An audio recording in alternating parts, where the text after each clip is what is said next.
জিন্নাতুল উলুম মাদ্রাসায় মুহতামিম সাহেবের সাথে কথা বলছি, সভাপতির সাথে কথা বলছি, জিন্নাতুল উলুম মাদ্রাসায় দিলে ভর্তির টাকা লাগে না, এরপরে খাওয়া খরচ ফ্রি, সব কিছু ফ্রি, হ্যাঁ পোশাকও ফ্রি, সব কিছু ফ্রি। মানে বুড়ি কয় তাহলে তো বালা, জিন্নাতুল উলুম মাদ্রাসার মধ্যে পাঠায়া দাও। মোহতারাম হাজিরিন, বৃদ্ধ বয়সে 7 বছরের বাচ্চাটারে এই জিন্নাতুল উলুম ইসলামিয়া মাদ্রাসার মধ্যে পাঠিয়ে দিছে, মাত্র কুরআনুল কারীমটা শেখা শুরু করছে। এমত অবস্থায় এই প্রধান অতিথির কাছে মালাকুল মউত আজরাইল চলে এসেছে। আপনাদের সাথে সাক্ষাৎ হয়েছে? যেদিন আজরাইলের সাথে সাক্ষাৎ হবে দুনিয়ায় কেউ থাকতে পারবে? দোস্ত, মাত্র 4 নম্বর সন্তান জিন্নাতুল উলুম মাদ্রাসার মধ্যে কুরআনুল কারীমটা শিখছে সবে মাত্র। এমত অবস্থায় মালাকুল মউত আজরাইল চলে আসছে। খবর হয়ে গেছে বৃদ্ধ 60 বছরের বৃদ্ধ, 70 বছরের বৃদ্ধ গলার ভিতরে এমন ভাবে চাপ দিয়ে ধরছে আর কথা বলার শক্তি নাই, কথা আর বলতে পারে না, চোখ আর পাতি দেয় না, হাত আর লড়ে না, পা আর লড়ে না, 2 চোখের পানি জর করে ছাড়তেছে। আর আত্মীয় স্বজনদেরকে বলতেছে আমার ছেলেদেরকে খবর দাও, শেষবারের মতো সন্তানদেরকে আমি দেখতে চাই। এমত অবস্থায় খবর গেল বড় সন্তানের কাছে। বড় সন্তান লেবার হাসপাতালের ভিতরে বসে বক্ষবিধি ডাক্তার, 2000 টাকার ভিজিটে ডক্টর, সে রোগী দেখে খবর গিয়েছে তোমার বাবা মৃত্যু শয্যায় সজ্জিত, অন্তিমকালে তোমার বাবা তোমাকে দেখতে চায়। ডাক্তার সন্তান বাসে উঠবে, এমত অবস্থায় ভাবতে লাগলো আমার বাবা আমাকে ডাক্তার বানাইতে গিয়া রায়পুরা শহরের সমস্ত জমি জমা বিক্রি করে দিয়েছে, আমি যদি খালি হাতে বাড়িতে যাই এলাকার মানুষ আমাকে সমালোচনা করবে। তোর বাবা তোকে ডক্টর বানাইতে গিয়া লক্ষ লক্ষ টাকা খরচ করেছে। ওই ডাক্তার যুবক সন্তানটা বাড়িতে যখন চলে গেল, এমত অবস্থায় 5 কেজি আঙ্গুর ফল নিয়ে বাড়িতে রওনা হইল। 2 নম্বর সন্তানটা ডাক্তার, তার কাছেও খবর গিয়েছে তোমার বাবা মৃত্যু শয্যায় সজ্জিত।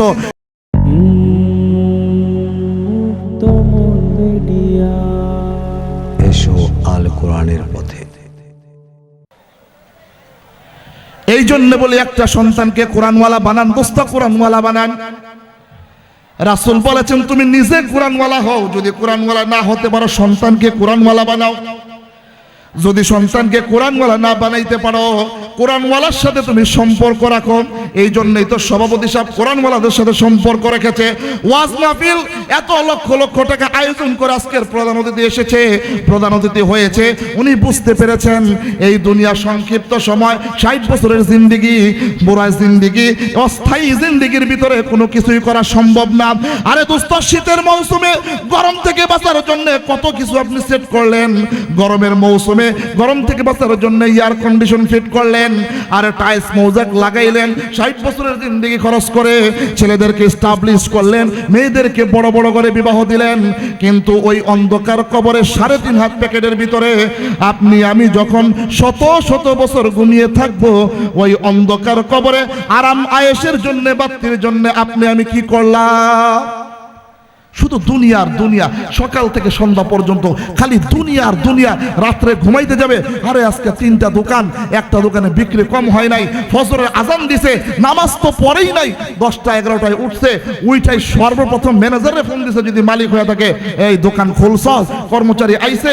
দুনিয়া দুনিয়া। আরে দোস্ত, দুনিয়া করতে করতে করতে করে দাড়িগুলা সাদা হয়ে গেছে, চামড়াগুলা গুছায় গেছে, দৃষ্টিশক্তি দুর্বল হয়ে গেছে, শ্রবণ শক্তি দুর্বল হয়ে গেছে, সব কিছু শেষ হয়ে গেছে, পাও একটা কবরে চলে গেছে।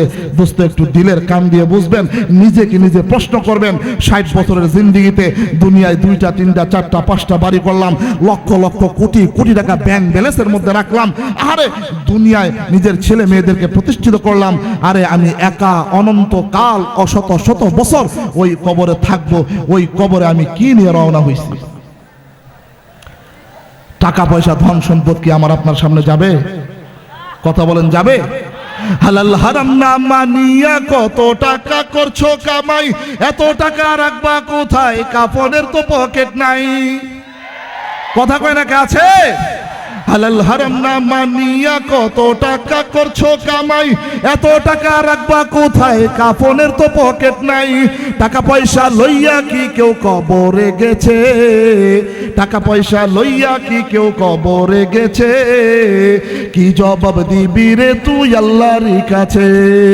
ওরে মানুষ হইছ বেহুশ দুনিয়ার পিছে, ওরে মানুষ হইছ বেহুশ দুনিয়ার পিছে, কি জবাব দিবি রে তুই আল্লাহর কাছে, হায় কি জবাব দিবি রে তুই আল্লাহর কাছে। রাত দিনে দৌড়া দৌড়ি বিশ্রামেরও সুযোগটা নাই, নামাজ রোজা দূরের কথা আল্লাহর নামটাও জবানে নাই। রাতে দিনে দৌড়া দৌড়ি বিশ্রামেরও সুযোগটা নাই, নামাজ রোজা দূরের কথা আল্লাহর নামটাও মুখে নাই। তোর পিছে মহা বিপদের সংকেত আছে, কি জবাব দিবি রে তুই আল্লাহর কাছে। ওরে মানুষ হইছ বেহুশ দুনিয়ার পিছে, ওরে মানুষ হইছ বেহুশ দুনিয়ার পিছে, কি জবাব দিবি রে তুই আল্লাহর কাছে। এই জন্য বলি দোস্ত, দুইটা হাতে ধরে বলি, দুইটা পায়ে ধরে বলি, যুব সমাজ আমাকে প্রশ্ন করতে পারেন, ওরে হুজুর পারলে আধা ঘন্টা 30 মিনিট 32 মিনিট ইংলিশে একটু টকিং করেন, ইংলিশে একটু বক্তব্য দেন। আমি বলি যুবক, ইংলিশে বক্তব্য দেওয়ার জন্য আল্লাহ রাব্বুল আলামিন আমাকে দুনিয়াতে প্রেরণ করেন নাই, দুনিয়াতে পাঠান নাই। তবে হ্যাঁ, ওয়েলকাম, ধন্যবাদ।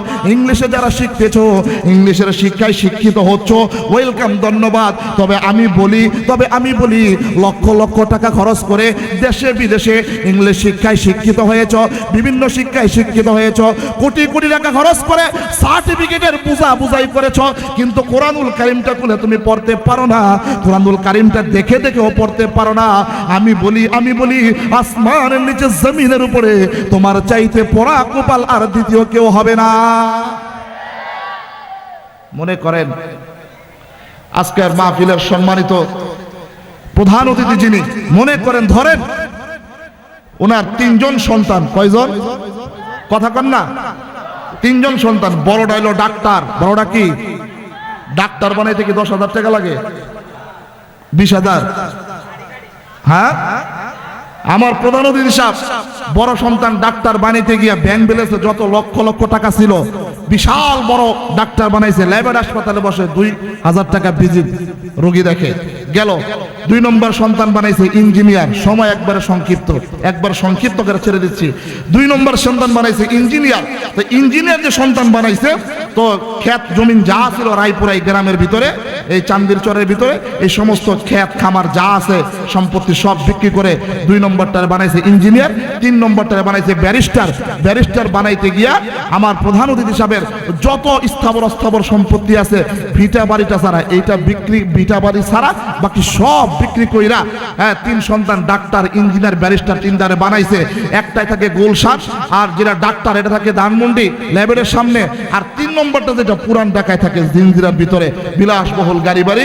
আমার প্রধান অতিথি এখন মুরব্বী হয়ে গেছে, বয়স হয়ে গেছে 70। হ্যাঁ, স্বামী স্ত্রীর কত ভালোবাসা, মধুর সম্পর্ক, টিনের একটা ঘরের ভিতরে থাকে, 3 সন্তান আর কোনো খোঁজখবর নেয় না। বাবা কত কষ্ট করে ডাক্তার ইঞ্জিনিয়ার ব্যারিস্টার বানাইছে।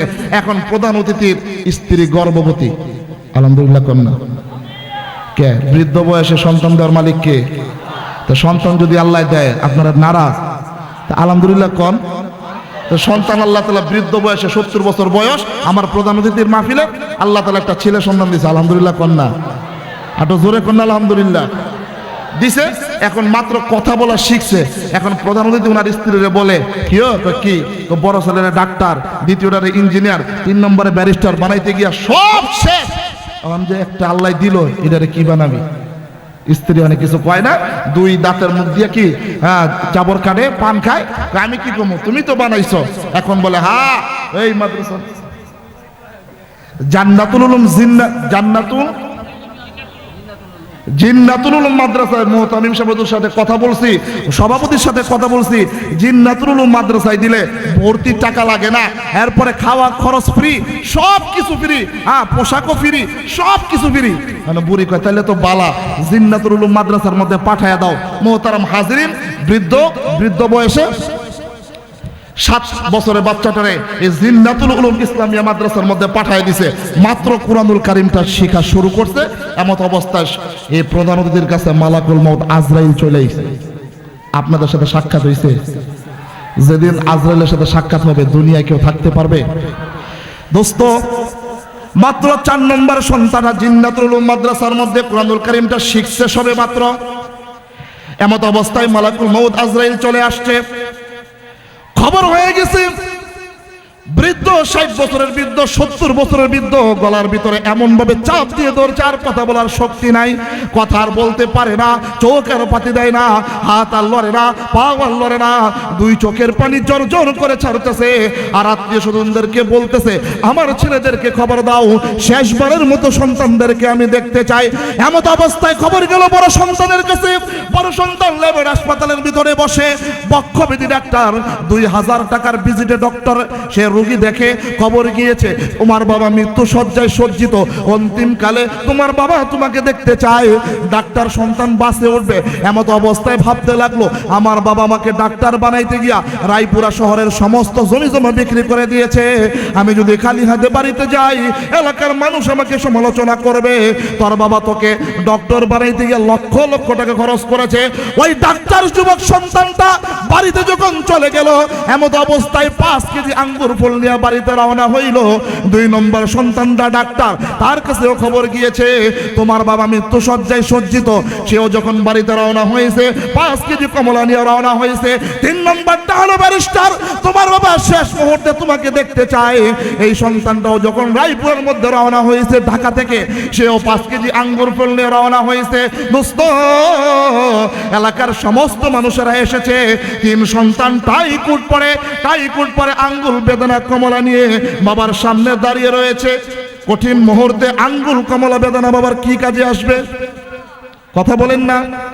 ঠিক সেই মুহূর্তে 4 নম্বর সন্তানটাকে জিন্নাতুল উলুম ইসলামিয়া মাদ্রাসার মধ্যে যখন পাঠাইছে, খবর গেছে 7 বছরের সন্তানটা, ওরে সন্তান তোমার বাবা মৃত্যু শয্যায় সজ্জিত, শেষবারের মতো তোমার বাবা তোমাকে দেখতে চায়। এই জিন্নাতুল উলুম ইসলামিয়া মাদ্রাসার 7 বছরের মাসুম বাচ্চাটা বৃদ্ধ বয়সে প্রধান অতিথি যেই সন্তানটাকে মাদ্রাসায় দিয়েছে, অত্যন্ত বিনয়ের সাথে উস্তাদের কাছে গিয়া বলে হুজুর 2 ঘন্টা সময় দিবেন নি গো আমাকে ছুটি, আমার বাবা নাকি মৃত্যু শয্যায় সজ্জিত, জবানটা বন্ধ হয়ে গেছে, সাকরাত শুরু হয়ে গেছে, আমার বাবা গলা কাটা মুরগির মতো দুনিয়ার মধ্যে লাফাইতেছে, আপনি কি আমাকে দিবেন নি গো একটু ছুটি, আমি আমার বাবাকে শেষ মুহূর্তের দেখাটা দেখে আসবো। হুজুরের কাছে ছুটি নিয়া বাবার বাড়িতে রওনা হয়ে যায়। এমত অবস্থায় আমার সভাপতি খাপ কইরা ধরে ডাক দিয়া বলে তোর বড় ভাইকে দেখলাম আপেল নিয়ে যাইতে, আরেক ভাইকে দেখলাম কমলা নিয়ে যাইতে, আরেক ভাইকে দেখলাম আঙ্গুর নিয়ে যাইতে, ওরে বাচ্চা তুমি বাবার বাড়িতে কি নিয়ে রওনা হইছো?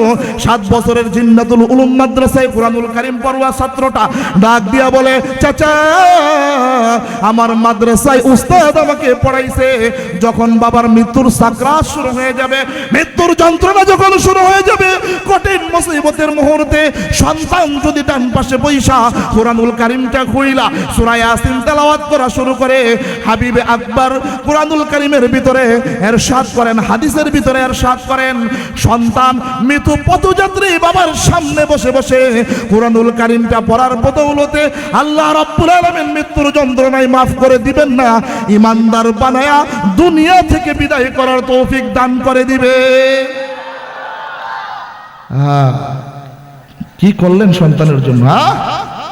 হ্যাঁ মুরব্বী, কার সন্তান মৃত্যুর সময় পাশে বসে বসে কুরআনুল কারীমটা পড়তে পারবে? কার সন্তান?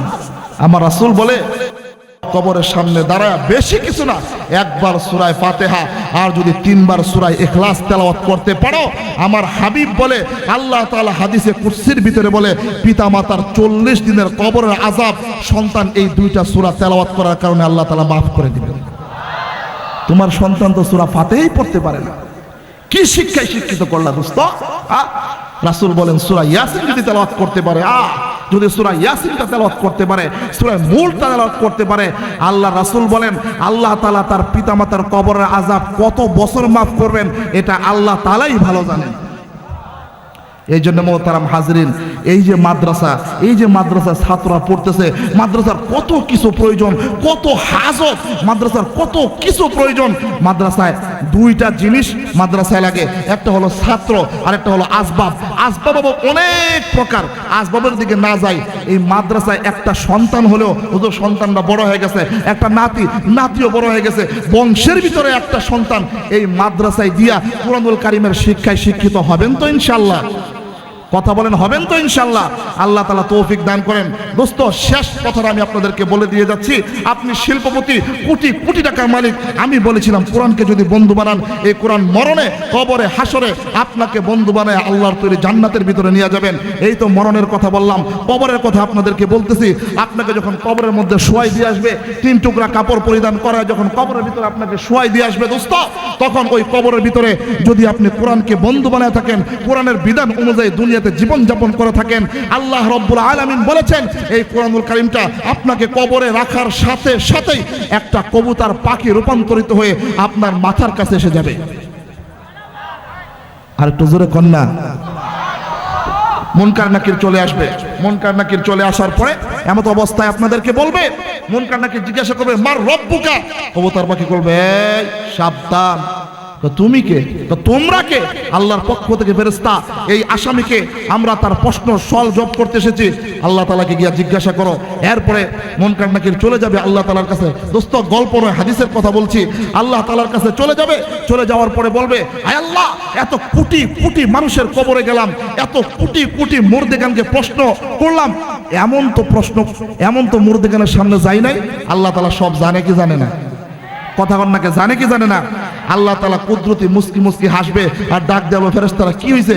কই যেই মাত্র কবরে ঢুকলাম, এমন অবস্থায় দেখি মাথার সামনে, ওই মুর্দেগানের মাথার সামনে একটা কবুতর পাখি মুর্দেগানকে জিজ্ঞাসা করছে, মা রব্বুকা, তোমার রবকে? তুই সে কোনো কথা বলে না, কবুতর বলে তুমি কে?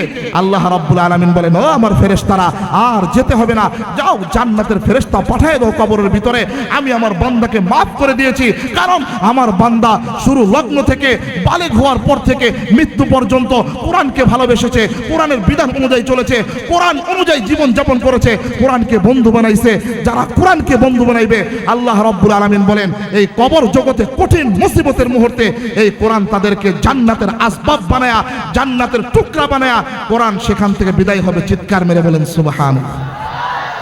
তবে বলতে বড় কষ্ট হয়, বলতে বড় কষ্ট হয়, মাঝে মাঝে এই শান্ত দেশটাকে একটা খোঁচা দিয়ে বাংলার তৌহিদি জনতাকে আবার উস্কানিমূলকভাবে এই দেশটাকে অশান্তি করে দেয়। ঠিক কিনা বলেন? এই জন্য যুব সমাজদেরকে হুঁশিয়ার থাকতে হবে। আমরা বলি এই দেশে কোরআন আছে থাকবে, হাদিস আছে থাকবে, মসজিদ আছে থাকবে, মাদ্রাসা আছে থাকবে, সব কিছু আছে থাকবে, ওলামায়ে কেরাম আছে থাকবে, কোরআন আছে থাকবে, কোরআনের শিক্ষা আছে থাকবে, হাদিসের শিক্ষা আছে থাকবে। যারাই কোরআনের বিরুদ্ধে কথা বলবে তাদের জিহ্বা টেনে রায়পুরা কুত্তা দিয়ে খাওয়াইতে কারা কারা রাজি আছো? দুইটা হাত তুলে দেখিয়ে দাও। রাজি আছো তো ইনশাআল্লাহ? সর্বশেষ মেসেজ ফিলিস্তিনি মুসলমানদেরকে, ইহুদি নাসারারা বেঈমানেরা, সূরাতুল মায়েদার 51তম আয়াত আল্লাহ তাআলা বলেছেন ইহুদি বেঈমান কখনো মুসলমানের বন্ধু হতে পারে না। তারা কলিজার টুকরা, কলিজার দুশমন, রক্তের দুশমন। সেই ইহুদির বিরুদ্ধে বাইতুল মুকাদ্দাস বিজয় করার জন্য, ফিলিস্তিনি মুসলমানদেরকে স্বাধীন করার জন্য বাংলার প্রধানমন্ত্রী যদি 1 কোটি যুবকদেরকে বাংলাদেশে তৈয়ার হতে বলে, কারা কারা রাজি আছো? দুইটা হাত তুলে দেখিয়ে দাও।